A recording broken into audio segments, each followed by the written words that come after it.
Hello friends, welcome back to my channel. ఈరోజు ఈ వీడియోలో మనం అసలు కామెంట్స్ అంటే ఏంటి? ఈ కామెంట్స్‌లో ఎన్ని రకాలున్నాయి? అవి ఎలా చేస్తారు? అండ్ కీవర్డ్స్ అంటే ఏంటి? ఐడెంటిఫైయర్స్ అంటే ఏంటి? అనేది మనం క్లియర్ కట్‌గా ఈరోజు ఈ వీడియోలో అయితే డిస్కస్ చేసుకుందాం. సో, మనకున్న ఈ 5 మినిట్స్‌లో నేను ప్రతిదీ అయితే ఎక్స్‌ప్లెయిన్ చేస్తాను. మీరైతే జాగ్రత్తగా వినండి. మీకు ఈ 3 టాపిక్స్ అనేవి అయితే ఇంకెప్పటికి డౌట్ అయితే రావు. So, let's start. ఇప్పుడు నిన్న మీకు చెప్పినట్టుగా ఫస్ట్ మనం మన ప్రోగ్రామ్‌ని అయితే ఎంటర్ చేసుకుందాం. సో, ప్రింట్ హలో వరల్డ్ అనేది బేసిక్ ప్రోగ్రామ్ అయితే మనం ప్రింట్ చేసుకొని ఇక్కడ రన్ అయితే క్లిక్ చేద్దాం. సో, ఇదైతే నిన్న నేర్చుకున్న ఒక program. Basic program hello world. And ఇప్పుడు మనం కామెంట్స్ గురించి అయితే తెలుసుకుందాం. అసలు ఈ కామెంట్స్ అంటే ఏంటంటే ఇవి 2 రకాల కామెంట్స్ అయితే ఉంటాయి. Single line comment, multi line comment. ఈ కామెంట్స్ అనేవి ఏంటి అంటే మనం మన ప్రోగ్రామ్‌ని అండర్‌స్టాండ్ అవ్వేలాగా బయట వాళ్ళకి చెప్పడం. సో, ఇప్పుడు ఫర్ సపోజ్ మీరు ఒక పెద్ద కోడ్ రాసిచ్చారు. అది ఒకవేళ నాన్ టెక్నికల్ వాళ్ళకైతే చదవడం అర్థం అవ్వదు. ఈ ప్రోగ్రామ్ ఎందుకు రాసారు? ఇది ఇక్కడ ఎందుకు అలా వచ్చింది అని చెప్పి తెలుసుకోవడానికి మనం ఇలాగ ఒక ఫార్మ్స్ అయితే రాస్తామనమాట. సో, దీనివల్ల మన ప్రోగ్రామ్‌కి ఎలాంటి ఎఫెక్ట్ అయితే అవ్వదు. కానీ బయట వాళ్ళు ఎవరైనా చూసారంటే దానికి కొద్దిగా అండర్‌స్టాండబుల్‌గా అయితే ఉండడానికి ఈ కామెంట్స్ అయితే వాడతాం. సో, మీకు అర్థమైందని అనుకుంటున్నాను. ఇప్పుడు ఫర్ సపోజ్ మీకు ఎగ్జాంపుల్‌గా చూపెట్టాలంటే మనం ఇప్పుడు ఒక సింగిల్ లైన్ కామెంట్ అయితే రాద్దాం. సో, ఇక్కడ మనం this is an hello world program అని రాద్దాం. సో, ఒకవేళ నేను ఒక నాన్ టెక్నికల్ డొమైన్ నుంచి వచ్చినవాడిననుకో, నాకు ఈ కోడ్ అసలు ఏంటి అని అర్థం అవ్వదు. సో, దిస్ ఈజ్ ఇంగ్లీష్‌లో మీరు this is hello world program అని ఇక్కడ రాసారు కాబట్టి, సో, నాకు అర్థమవుద్దనమాట. ఇది ఒక హలో వరల్డ్ ప్రోగ్రాము ఇలా రాసారు అని. సో, అందుకని ఇలాగ మనం ఇంగ్లీష్‌లో లేదంటే మనకు వచ్చిన లాంగ్వేజ్‌లో ఇక్కడ మనమైతే రాసి పంపిస్తామనమాట కామెంట్స్. సో, ఇక్కడ రన్ క్లిక్ చేసినా మనకి ఎలాంటి ఎఫెక్ట్ ఉండదు. జస్ట్ హలో వరల్డ్ అనైతే మనకు ప్రింట్ అయిపోద్ది. సో, సేమ్ ఇదే మనకి మల్టీ లైన్ కామెంట్స్ అని కూడా ఉంటాయి. సో, ఈ కామెంట్స్ ఏంటంటే ఇప్పుడు ఫర్ సపోజ్ ఇదైతే చిన్న ప్రోగ్రామ్ కాబట్టి ఒక లైన్‌లో కామెంట్ రాసాం. అదే ఒకవేళ మనం ఫ్యూచర్‌లో ఇంకా పెద్ద పెద్ద ప్రోగ్రామ్స్ అయితే చేస్తూ ఉంటాం. సో, దానికోసం మనమైతే చాలా పెద్ద పెద్ద కామెంట్స్ కూడా రాయాల్సుంటుంది. ఎందుకంటే బాగా అర్థం అవ్వాలి కాబట్టి ఈ కోడ్‌ని చదివేవాళ్ళు. సో, మనం ఆ మల్టీ లైన్ కామెంట్స్ కూడా ఎలా రాస్తామో చూద్దాం. మీరైతే స్టార్టింగ్‌లో ఒక 3 కొటేషన్స్ అయితే పెట్టుకోవాలి ఇలా. సో, ఇలాగ ఈ 3 కొటేషన్స్ పెట్టుకున్న తర్వాత ఈ మధ్యలో మీరు రాయాలి. ఫర్ సపోజ్ ఈ దిస్ ఈజ్ హలో వరల్డ్ ప్రోగ్రామ్‌ని మనం ఎగ్జాంపుల్ కింద తీసుకొని రాద్దాం. సో, దీన్ని ఒక మల్టీ లైన్ కామెంట్ కింద చేద్దాం. సో, ఇది ఒక 2 లైన్స్ కాబట్టి ఇది ఒక మల్టీ లైన్ కామెంట్. సో, ఎండ్‌లో కూడా మీరు ఈ 3 కొటేషన్స్ అయితే పెట్టండి. సో, రన్ చేసి చూసినా కూడా మీకు ఎలాంటి డిఫరెన్స్ ఉండదు. ఎందుకంటే అది కామెంట్ కాబట్టి. సో, మనకు ఎలాంటి ఎర్రర్స్ రాలేదు. కోడ్ అయితే ఎగ్జిక్యూట్ అయిపోయింది. సో, ఇలాగా మనకి కామెంట్స్ అనేవి యూజ్ అవుతాయన్నమాట. ఇప్పుడు ఈ కామెంట్స్ అయితే క్లియర్ చేద్దాం. అండ్ నెక్స్ట్ వచ్చేసి మనం కీవర్డ్స్ అండ్ ఐడెంటిఫైయర్స్ గురించి మాట్లాడుకుందాం. ముందు కీవర్డ్స్ అంటే ఏంటో మాట్లాడుకుందాం. కీవర్డ్స్ అనేవి రిజర్వ్డ్ వర్డ్స్. అంటే ఇప్పుడు మనం ఫ్యూచర్‌లో అయితే మాట్లాడుకుంటాం వాటి గురించి. కానీ మీకు ఒక బేసిక్ ఐడియా అయితే ఇస్తాను. ఇప్పుడు నేనైతే మీకు ఒక ఫోటో చూపెడుతున్నాను కదా ఇక్కడ. ఈ ఫోటోలో మనకి ఇంచుమించు 39 కీవర్డ్స్ అయితే ఉన్నాయన్నమాట. సో, ఇవన్నీ పైథాన్ కీవర్డ్స్. సో, ఇవన్నీ మనం అప్‌కమింగ్ ప్రోగ్రామ్స్ అయితే రాస్తుంటాం కదా! సో, అందులో ఇవైతే యూజ్ చేస్తామన్నమాట. సో, ఇవి బట్టి కొట్టే అవసరం అయితే లేదు.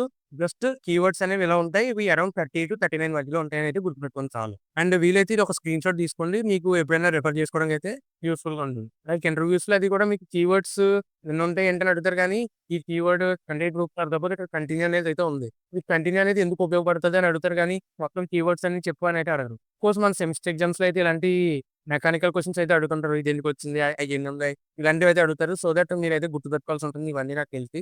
కానీ మనం ఒక ఇంటర్వ్యూకెళ్తున్నాం అంటే ఈ 39 కీవర్డ్స్ చెప్పమనైతే ఎవ్వరు అడగరు. సో, ఇవన్నీ మనం అప్‌కమింగ్ ప్రాబ్లమ్స్ చేస్తూ ఉంటాం కాబట్టి మీకైతే వీటిల మీద క్లారిటీ అయితే వస్తది.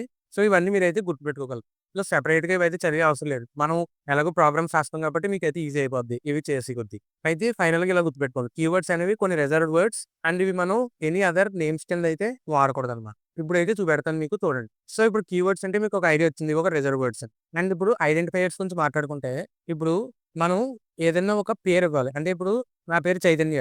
చైతన్య అనేది ఒక నేమ్ అని చెప్పి మీరు స్టోర్ చేసుకో లేదంటే ఒక 2 అనేది ఒక నంబర్ ఉంది. నా రోల్ నంబర్. 2 అనేది రోల్ నంబర్‌ని మీరు ఒక నంబర్ మీరైతే సేవ్ చేసుకోవాలి. సో దట్ మీకైతే ఒక ఐడెంటిఫైయర్ కావాలి. సో ఈ ఐడెంటిఫైయర్స్‌ని క్రియేట్ చేయడానికి మనం ఇలా వాడొచ్చనమాట. సో నంబర్ అని ఇచ్చుకోవచ్చు. సో నంబర్ అని ఇచ్చి ఈక్వల్ టు ఇలాగా మీకు చెప్పినట్టు కొటేషన్స్‌లో చైతన్య అని పెడదాం మామూలుగా. మీకు ఒక ఐడియా రావడానికి. సో ఇలా చైతన్య అని పెడదాం. సో ఇక్కడ మీకైతే ఎలాంటి డిఫరెన్స్ అయితే కనబడదనమాట. సో మనం జస్ట్ అసైన్ చేసుకున్నాం అంతే. అంటే నంబర్ అని చెప్పి చైతన్య అని పెట్టాను. సో ఇక్కడ నేమ్ అని పెడదాం పోనీ. మీకు ఎలాంటి కన్‌ఫ్యూజన్ ఉండకూడదంటే. సో నేమ్ అని చెప్పి చైతు అని పెట్టాను. సో దీనివల్ల మనకి ఎలాంటి డిఫరెన్స్ రాదు. ఎందుకంటే జస్ట్ మనం అసైన్ చేసాం. ఇవి ఐడెంటిఫైయర్స్ ఎలాంటివంటే మీరు ఒక కంటైనర్ అని అనుకున్నారంటే ఇది ఒక కంటైనర్ కింద అయితే అనుకోండి. సో ఈ నేమ్ అనే కంటైనర్‌లో చైతు అనే సెన్స్ అయితే ఉందన్నమాట. సో అలాగా. ఇప్పుడు ఫర్ సపోజ్ నా రోల్ నంబర్ అనుకుందాం అనుకో. రోల్ అని పెట్టి ఈక్వల్ టు పెట్టి సో 2 అని పెడదాం. సో రన్ చేసినా మనకేమి డిఫరెన్స్ కనబడదు. సో నా రోల్ నంబర్ 2 అంటే రోల్ అనే ఒక బాక్స్‌లో అనే నంబర్ స్టోర్ అయ్యి ఉంది. ఐడెంటిఫైయర్స్ అంటే కంటైనర్స్ కింద అయితే గుర్తుపెట్టుకోండి. అండ్ దీనికి క్రియేట్ చేయడానికి మనకి బట్ 4 ఇంపార్టెంట్ రూల్స్ అయితే ఉన్నాయన్నమాట. సో, ఇవైతే మీరు మర్చిపోకూడదసలు. ఏంటంటే ఫర్ సపోజ్ ఇక్కడ నేమ్ ఇలా రోహన్ అని చెప్పైతే మనం మామూలుగా నేమ్స్ కింద అయితే ఇచ్చేసాం. కానీ ఇక్కడ ఈ నేమ్స్ అనేవి నంబర్‌తో స్టార్ట్ అవ్వకూడదన్నమాట. ఇప్పుడు సపోజ్ ఇక్కడ 1 నేమ్ అని చెప్పి నేను ఇచ్చాననుకోండి. ఇక్కడ ఈ చైతన్య దగ్గర 1 నేమ్ అని ఇస్తే మనకు ఎర్రర్ అయితే వస్తది చూడండి. 1 నేమ్ అంటే ఎర్రర్ వచ్చింది చూసారా? ఎందుకంటే మనం ఈ కంటైనర్స్ అని అయితే గుర్తుపెట్టుకోండి ఐడెంటిఫైయర్స్ అంటే. సో, ఈ కంటైనర్స్‌ని మనం డిజిట్స్‌తో అయితే స్టార్ట్ చేయకూడదనమాట. డిజిట్స్‌తో గాని, లేదంటే ఎలాంటి హాష్ సింబల్ ఇలాంటి ఆటిలతో మనం డినోట్ చేయకూడదు. అండ్ మనం వీటిల్ని యూజ్ చేయాల్సింది ఏంటి అంటే, జస్ట్ ఈ వర్డ్స్ అనేవి ఏ టు జెడ్ స్మాల్ లెటర్స్‌తో గాని, ఆల్ఫాబెట్ బిగ్ లెటర్స్‌తో గాని స్టార్ట్ అవ్వాలి. కానీ నంబర్స్‌తో అయితే స్టార్ట్ అవ్వకూడదు. అండ్ మీరైతే 0-9 ప్రతీదీ ఇంక్లూడ్ చేయొచ్చు. బట్ స్టార్టింగ్‌లో అయితే ఉండకూడదు. అండ్ ఇవైతే కేస్ సెన్సిటివ్ అనమాట.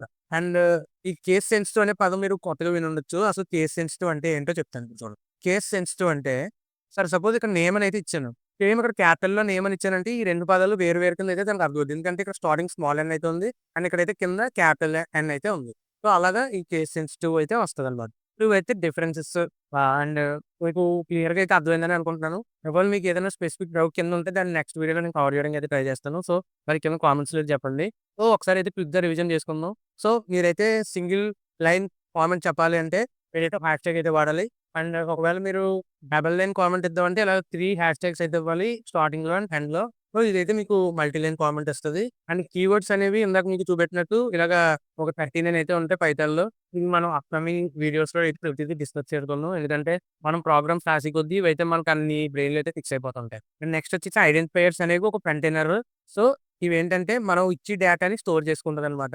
సో, ఐడెంటిఫైయర్స్ అనేది ఒక కంటైనర్ కింద అయితే మీరు గుర్తుపెట్టుకోండి. సో, ఈరోజు ఈ వీడియోలో అయితే మనం ఈ 3 టాపిక్స్ అయితే డిస్కస్ చేసుకుందాం. అండ్ మీకు ఎలాంటి డౌట్స్ ఉన్నా కింద కామెంట్స్‌లో చెప్పండి. So, that's it for this video. కొద్దిగా లాంగ్ అయితే అయిందనుకుంటున్నాను. కానీ మీకైతే క్లియర్‌గా అర్థం అవ్వడానికి అయితే చెప్పడానికి ట్రై చేశా. So, that's it for this video friends. వచ్చే వీడియోలో అయితే మళ్ళీ కలుద్దాం. Thank you. By by.